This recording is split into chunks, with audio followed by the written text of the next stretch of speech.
So 4 days until the new Serie A season. We didn't see Italian football in the World Cup. Matteo, so you excited to have it back now?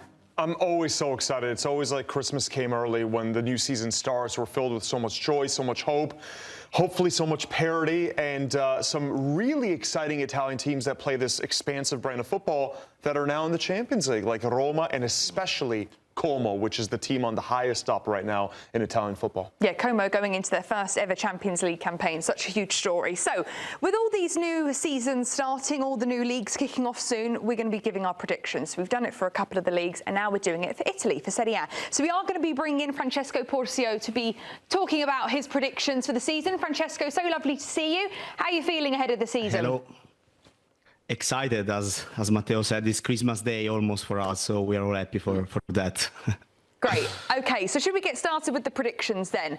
Francesco, I'll come to you first. Best summer signing so far. Who have you got? I've got Nico Paz. I've got Nico Paz because I think considering Como situation, considering how it ended last season, because Nico Paz, the feeling was he was going back to Real Madrid. It was difficult for them to keep Nico staying at the club for another year. I think that was the biggest news they could expect, and I think we are all super happy to see Nico Paz playing again for Como and the Italian Serie A another season. There were rumors that Inter were also interested to sign him, but the idea of the club, of Nico himself, and the whole environment around Nico Paz was to stay at Como for another season, playing Champions League, and then let's see where we will go next summer, if he will go somewhere else or will stay at Como. Como is, as Matteo was mentioning, one of the most exciting projects around the country, so there are no doubts he's a great place to be right now. Yeah, it'll be great to see him in the Champions League. Matteo, who have you got? I went with Mario Gila, the signing that Milan made under Ruben Amorim. They've been tracking him for a while, but I think Gila will be perfect in that braccetto role. The braccetto, this is a good word, Geoff. It's the little arm. Toast with tomatoes on it, isn't it? That too, yes. But basically, in Italian football, so many teams play back three, and the two side center backs are called the little arm, and they venture forward. I think Alessandro Bastoni's kind of perfected this role, but Mario Gila, with his progressive runs, his ball-playing ability, his pace as well, he is going to thrive in Amorim's system. It's the exact kind of center back that Milan were missing last season, and it's exactly what Amorim needs to play his style of football. Nice. Lahoud? I'm going to go with Gonçalo Ramos. He is the profile of a center forward that Milan were desperate to have last season. I mean, there was a point where Nicolas Füllkrug, that's a source of desperation. And no disrespect to Nicolas Füllkrug, but Nicolas Füllkrug. Nicolas Füllkrug. Hang on, you just said no disrespect. But full disrespect. Actually, full disrespect to Nicolas Füllkrug. Nicolas Füllkrug was never going to be the answer. This is a step up. I'm glad that he's gotten out of PSG. There is a goal scorer in there. He just needs a space where he's going to be the main man. And there's a bit of familiarity with him because Ruben Amorim managed against Gonçalo Ramos when Amorim was at Sporting.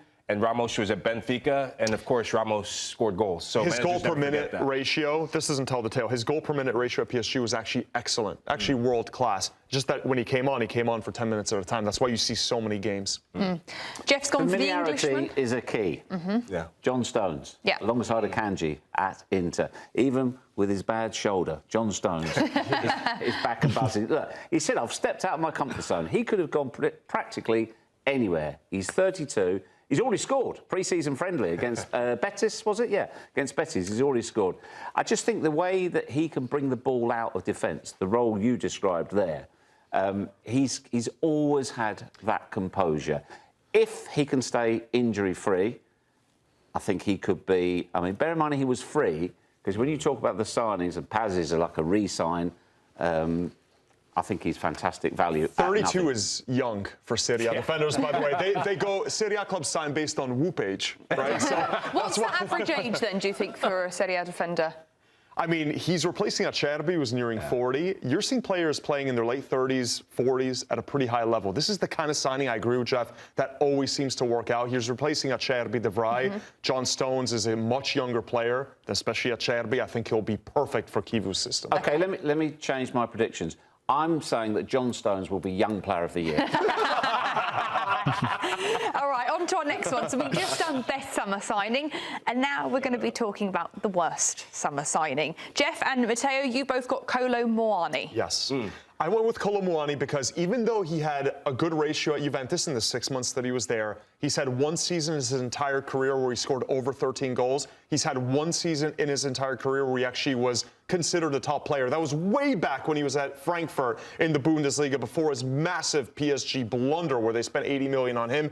At Spurs, his goal to match ratio was awful. Five in 41.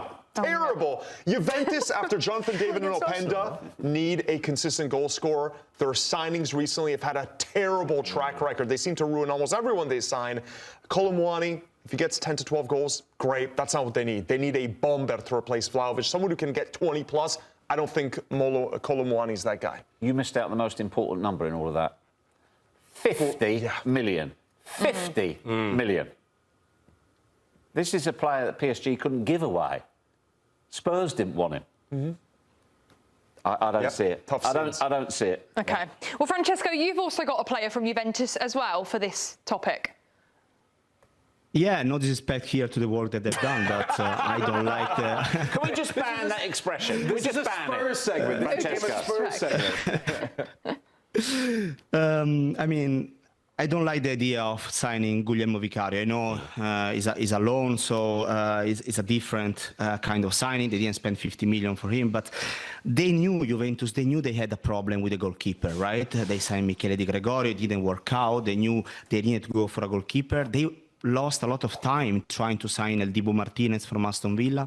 Didn't work out either. So at the end of the day, they went for the easier option because Vicario was out of the project with Tottenham, so they knew they could sign him quite easily.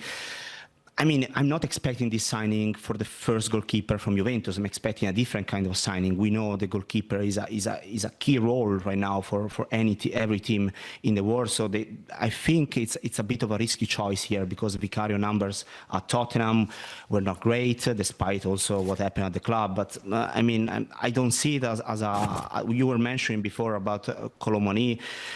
You need a bomber here. I don't see Vicario being the first choice and the perfect choice to be the #1 goalkeeper for Juventus. Franci, I'm not even convinced that Vicario is better than Mattia Perin, who's been Juventus' second goalkeeper for a long time. It makes no sense to me. He lost his job at Spurs, and Di Gregorio hasn't had the best season, but Di Gregorio was once upon a time the best goalkeeper with Monza in Serie A. This makes no sense. He was named the best goalkeeper of the 2023-24 season, if I'm not wrong, with Monza. So we're not talking about a bad goalkeeper. He didn't have a good time at Juve, true. Maybe he could have like another season, maybe playing with Perin. I mean, I don't like this choice from Juve, to be honest. Lahoud, what signing do you not think will do very well? I'm going to go with someone who I know very well from Ligue 1, and it's Ahmed Traoré. Ahmed Traoré going to Genoa. I know Genoa's gotten players like Djibril Sow, who I actually still rate. We saw him with Sevilla back in La Liga this campaign the last couple seasons. But Ahmed Traoré, he can't do the one thing that makes you valuable as a footballer, which is stay on the pitch. He literally can't stay healthy, Geoff. He's missed 22 matches in the last calendar year. That's insane for a player who's not old. And I know he's familiar at Serie A this time with Sassuolo under Roberto De Zerbi. So I'm here to be proven wrong, but this one I don't get. This one I don't get whatsoever. I get it from a Marseille standpoint because OM are trying to get rid of players. It's a fire sale at Marseille right now, given their financial issues. But I'm not a big fan of this move for him particularly. OK, moving on to player you'll love by December. Some of you guys have some players from Fiorentina. Arthur Atta. He was brilliant at Udinese. Udinese have a great track record of picking players that they then sell on for massive amounts of money. They've done it so well over the last 20 years. Arthur Atta is one of the most elegant midfielders we have. He moves so effortlessly with the ball. He's tall, 6'2", 6'3". He's got wonderful flair about him, wonderful progressive runs. And I think this move at Fiorentina, especially with what Fiorentina have done, they have 8 new starters. I think Arthur Atta is going to become a household name by the end of the season. Attaboy. Yeah. Francesco, you've also got Arthur Atta as well. Yeah, we didn't speak before about that, so I'm happy you picked the same one. I was undecided between him and Mastantuono as well, but you know, I think Atta is a smart signing for Fiorentina. You know, he was very consistent with Udinese. I remember him playing incredible games against AC Milan, Inter last season, and I think Fiorentina. I see a different feelings this summer at Fiorentina after what happened last season. So I'm really confident he can bring something to the club and the team. Lahoud, you're loving Fiorentina. Yeah, I really do. There is Ivorian on this team that we got to see at the World Cup, and Nigel Coker is going to claim him. I'm going to claim him back because he is a player that actually got to see play for Trabzonspor in the Turkish league before the rest of the world got to see him play at the World Cup. How many leagues do you watch? Too many. Not the Azerbaijani league. And you have a new baby, too. I know, man. Too much football. But you talk about elegance. There's a swagger about the way he plays football, and Fiorentina needs a player like him in terms of just having that ambition, that audacity. And he's a player who won't care if it's Inter, he won't care if it's Milan. He will try and embarrass other midfielders. So I think this is a big get, young player, high potential. Geoff, who you got? I'm going back to Inter again. Djed Spence. I think he's a really good signing because he can play either side. He can play either full-back position. He was at Genoa for 6 months previously, so he's not afraid to travel. He's not afraid to try different leagues, to do different things. And his performances at the World Cup, I'll be honest with you, sometimes he does things which are quite baffling. And you think, I'm not entirely sure he's done that. And then he goes on these surging runs. He goes on these type of runs, these mazy dribbling runs, and he's got fantastic athleticism as well. I just think he's the sort of player that could easily become a fan favourite. I think they'll take to him very quickly. OK. Do you want to get us started with Young Player of the Year as well? Well, I'm going Nico Paz again. Okay. I'm counting him as a young player now that he's just edged out John Stones. Francesco, what I like about with him is it's an old-fashioned saying, but he plays with his head up. He's always looking. He's always looking. His radar is permanently on. And I was looking, so he was last season, he was 12 league goals, 6 assists. Now, his 12 league goals last season doubled his previous season. So you can see his progression. I agree with you, it was a massive coup for them to keep him. And I just think he's a wonderful, wonderful talent.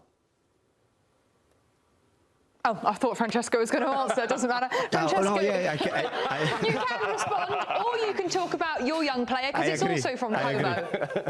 No, I agree. I just want to say about Nico Paz, something that I wanted to mention as well. I agree with you. Also, the fact that he's a player that is not afraid to go back to his defensive midfield and help the teammates. You know, I think that's very important. That for a team like Como, a manager like Cesc Fabregas, that's crucial. Staying at Como, I picked another Como player. Is Mattia Liberali. I think, considering the fact that Como will play, of course, Champions League football this season, there will be players rotating more compared to the other years, and Mattia Liberali can find more his space in this team, and he's in the right place, in the right team, with the right manager to demonstrate his Serie A level, something that maybe AC Milan didn't see 2 years ago. I think he has the potential. He's already showing in the pre-season. I think he can be one to watch during the season. Nice. Lahoud, Young Player of the Season. You've gone for a player we've already mentioned before, Arthur Atta. Yes, I'll keep it very brief. Look, when you're scoring goals against Lazio, when you're scoring goals against Milan, when you're scoring a banger against Inter, you've got my attention. For everything everyone here has said, he is a player that's for real for me. I've gone with Mastantuono, who has brought so much excitement to these Fiorentina fans, reminiscent of the glory days when they had top-class players that they haven't been able to afford recently. But Mastantuono, still only a teenager, he arrived looking like a rock star. It was like Justin Bieber 2010 showing up at a teenage concert. He's been on the beach in Forte dei Marmi, which is his Tuscan beach town, dribbling with fans. I love everything I've seen about him. He's embracing the culture. He's a wonderful talent. He's got such a great change of pace and creativity. And he's got that flair that, you know, he's got that mystique as well, that he's supposed to be a generational talent. That's what Real Madrid thought when they signed him. But it's hard to get into that Real Madrid team. Him at Fiorentina is going to make Fiorentina must-watch TV. I cannot wait to watch every Fiorentina game this season because primarily of Mastantuono. Yeah, it'll be exciting to see him. OK, on to our next one. So there are 6 new coaching changes in Serie A this year. Who will be the first coach fired, Lahoud? You and Matteo have got the same answer. Easy answer. Yeah, Gennaro Gattuso. Look, when you're getting knocked out and you're getting embarrassed out of Coppa Italia, when you still have the stain of the World Cup debacle with Italy, you've got a big, big problem. This is going to get worse before it gets better for Lazio with him at the helm. Gattuso got knocked out by Mantova in the Coppa Italia. Lazio are barely going to have any fans showing up because they're protesting the owner, President Lotito, all the time. So the Lazio situation is a disaster. Their summer transfer window, once again, completely uninspiring. They keep losing good players. I think Lazio is going to be a mid-table team, and I don't think Gattuso is going to eat the panettone. He's not going to last till December. OK. Ooh, strong words, stern. As they say in Scotland, his coat is on a shaky peg. Oh, OK. Geoff, who have you got? It's not so much him, it's the club. I'm going for Maurizio Sarri at Atalanta. And I'm just looking at Atalanta as a club. Are we going to see shades of Manchester United? And I'm not talking about what they've achieved, but when you've had a manager in charge of a club for so long in Gasperini, how many managers does it take after him to get it right? Yeah. And look, I think this is Sarri's 144th club that he's taken charge of, or something like that. Of course, we know he is a grizzled old manager. He's got great experience, but is that enough? I still think that this club is still going through a change. I know it was hopeless last season. The best player's gone. Palestra's gone to Chelsea.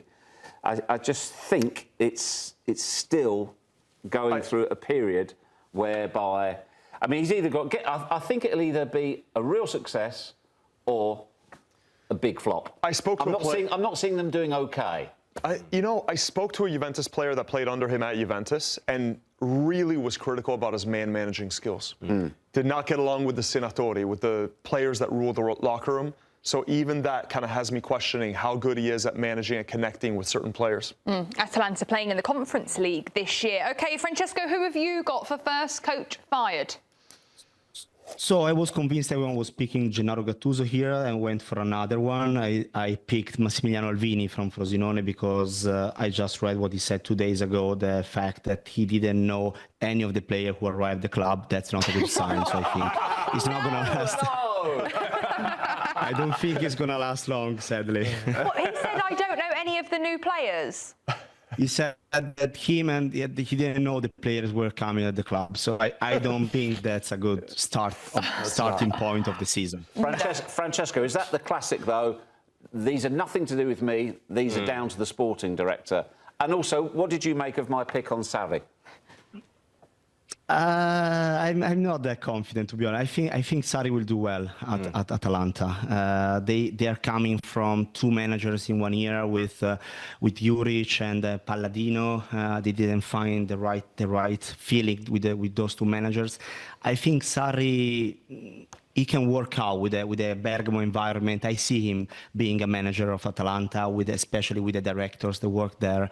I think there are some good chances he will do well. I don't know if he will do. You think he will vanquish the ghost of Gasperini?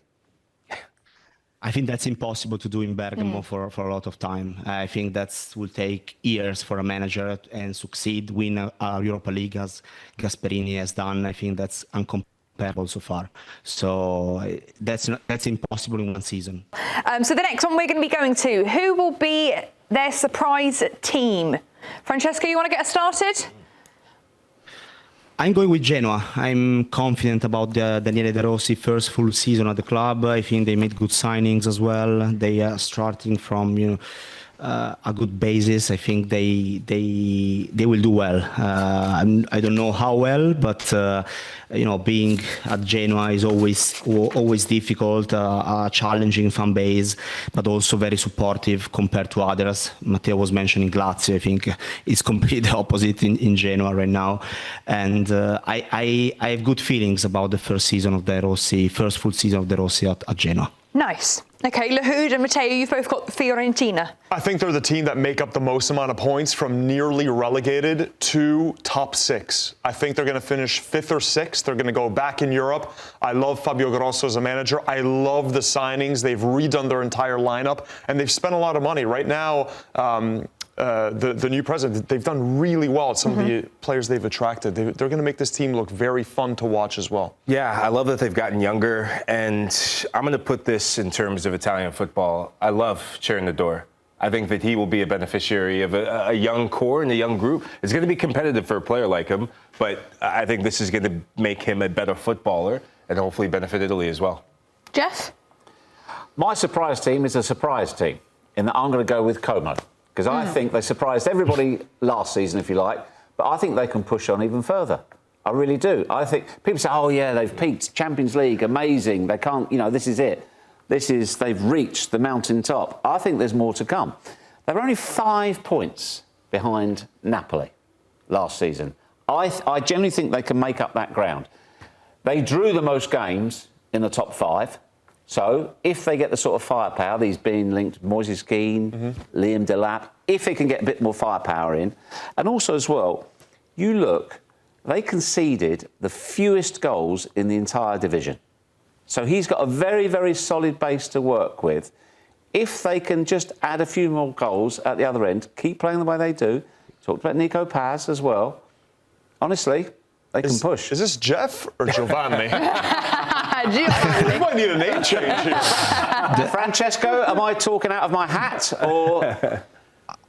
I 100% agree with you. I think Como are just getting starting. I think there will be more to come in the next years. The only doubt I have about this season is about playing different competitions, and that's also different for players that never experienced that before, that are playing for Como. And I think that's the only doubt we have about Como this season. Otherwise, I would consider them a potential Scudetto winner. Okay. Ooh.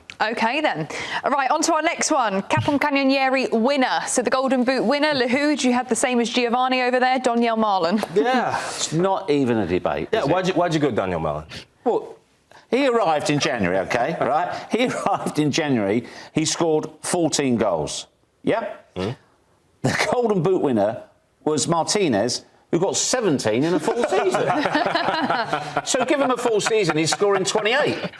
Yeah. Look, soccer math. If he can pick up where he left off, it's cigar time. He's going to squish it. Yeah, it's good to see Daniel Marlon back within a team that appreciates him. And I didn't understand the move to Villa, but I'm glad that Serie A is a new home for him. And I love the coverage that you guys have done around him. I love the pieces around him. And one of the players I'm going to get to in terms of player of the season is exactly why. I think I know who you're going with. I love the Daniel Marlon shout. He's also with the Ivy League manager for strikers, as I've called Gasperini. He gets the most out of every attacker he's ever had, especially at Atalanta. For me, I'm going with Gonçalo Ramos. Goal-to-minute ratio was excellent everywhere he's been. At PSG, he couldn't play because he had Ballon d'Or winners in front of him. Gonçalo Ramos was specifically asked for by Ruben Amorim. So Manchester United didn't get Amorim the striker he wanted, right? He wanted his boy Gyökeres.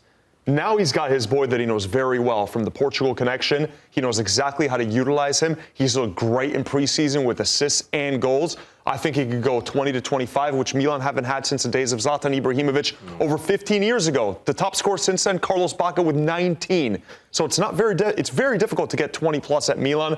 I think Gonçalo Ramos gets him 20 plus. Okay. Francesco, you're on the same page as Matteo, aren't you? Yes, too often maybe today, but I'm happy with that. I think I agree with him. The way he played also in the preseason, how Amorim wanted him badly to become the number 9 striker for AC Milan. It's never an easy place to be number 9 striker for AC, but I think he can fill those shoes. And also, I think the best striker in the league is Lautaro Martinez. But Lautaro Martinez have the big issue that sometimes for 4 or 5 games he doesn't score, he's not in a good mood. And I see Gonçalo Ramos being more consistent than him. Okay, nice. Lahoud, player of the season, get us started. Paulo Dybala. This is the season that Paulo Dybala is going to be back. Yes, I'm saying. Wow. Daniel Marlon is my capocannoniere. So why not Paulo Dybala? He doesn't play. He's always injured. This is the season where he's going to get it right. He's going to get it right. He's going to get it right. He's going to get it right. Come on.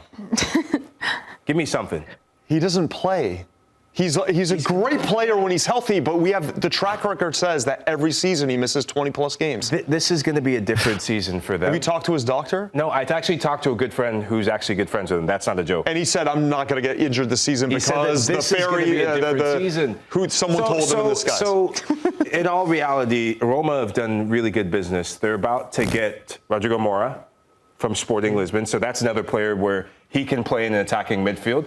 Matteo Sole can definitely play there. So he doesn't have to play all the games. He can just play the big matches, obviously Roma being in the Champions League. I say this because I loved the chemistry I saw from him and Daniel Malin last season. They look for each other. There's a mutual respect that they have for each other.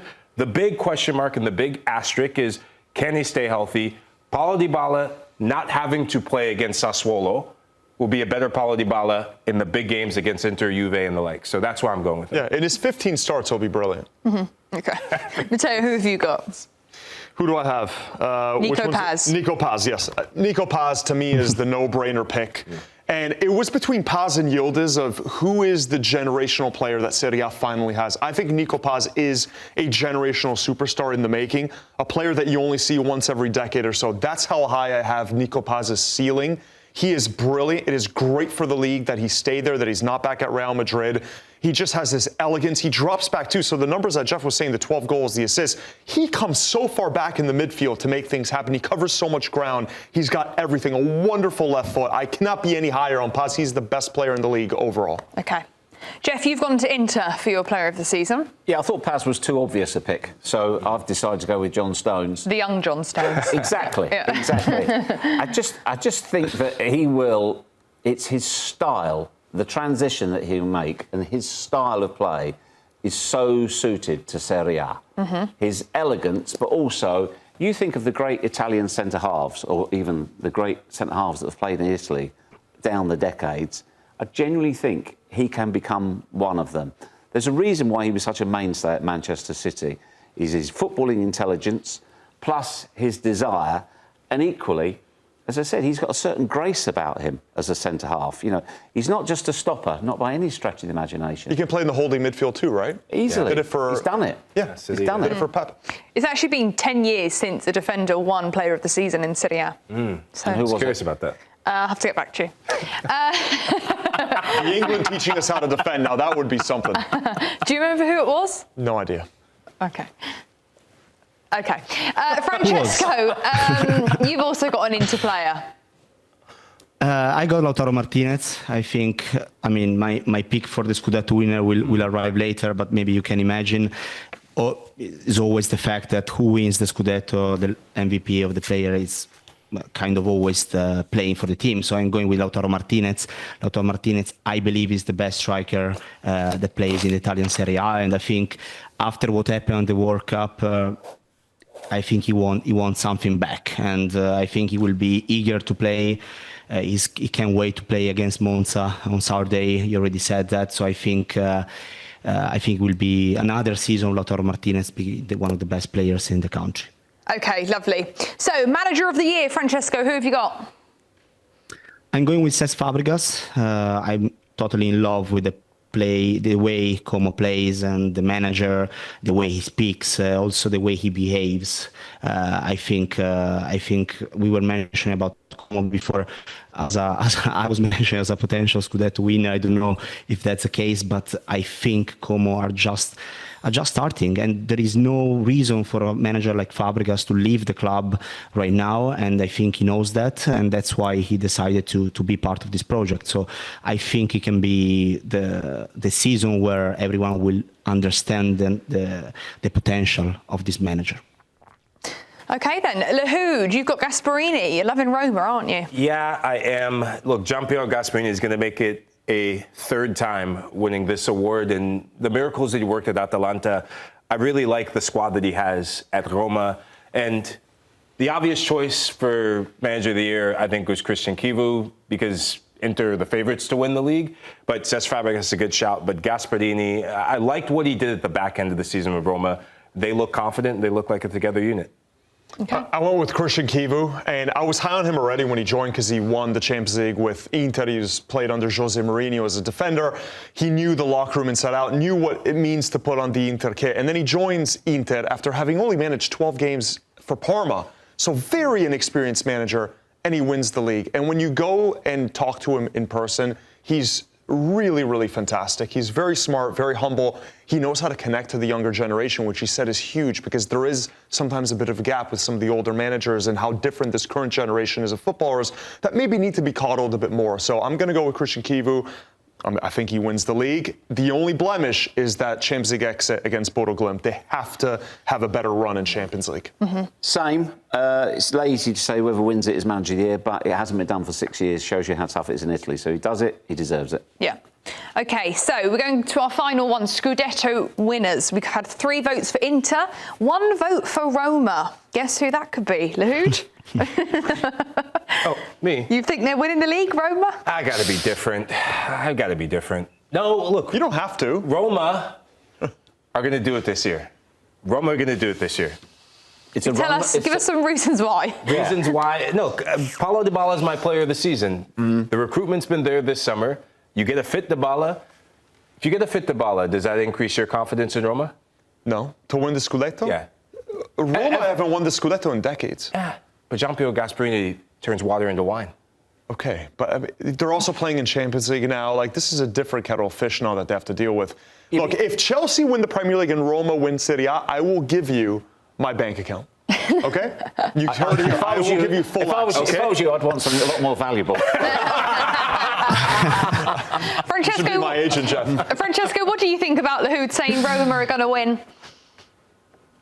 I would love it, to be honest, because from a journalistic standpoint, it would be incredible to witness. Last time Roma won the Scudetto, there were 1 million people at Circo Massimo, and that was something, I think, unbelievable, and I couldn't wait. I can't wait to see that in person. So, Lahoud, you come to Rome, and we go together to Circo Massimo if that happens. Hey, you know what? We'll pay with Matteo's bank account for flights, first class all the way. There we go. Last time Roma won. That'll be economy then. Last time Roma won the Scudetto 2001. I wasn't even born yet, Lahoud. I mean, that's... So we'll see. Thanks for watching this video from Morning Footy. For all news and insights regarding leagues around the world like EFL, Serie A, and all UEFA competitions, both men's and women's, don't forget to sign up for Paramount+.